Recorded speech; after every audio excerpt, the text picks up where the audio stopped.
Wazembeze Mohamed asubije kwa Umwongeri Patrick. Chinyereza na mugenzi hariya Eric. Kwande rw'imoso Jean Marie. Zamu ya Kanore shyira ku mutwe, attention!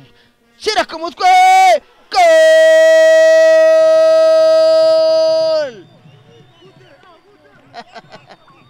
Kitego hanga kibonetse nyuma y'iminota ikipe ya Polisi irimo kwataka.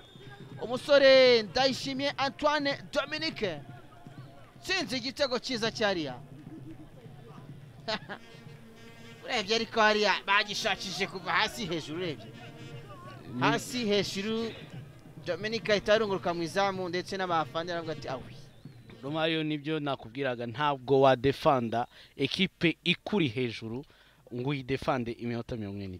Reba hariya umupira nuturutse, Jean Marie awuteye, Swata hariya Dominique arawutera, ahita ajya no kwataka hariya.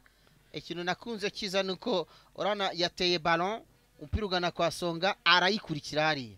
Ni action nziza nkeka ko yakoze hariya.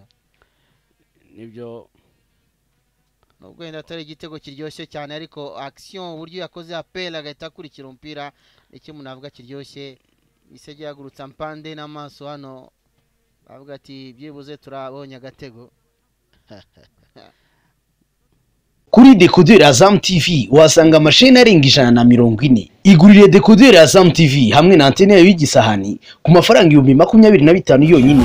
Ushobora kugura ifatabuguzi rya Azam Pure ku 3,500 gusa ku kwezi. Hari kandi ifatabuguzi rya Azam Plus ku mafaranga 4,500. Wakwigurira kandi Azam Play ku mafaranga 6,500. Mwaduhamagara kuri 0728502002. Azam TV, imyidagaduro kuri bose.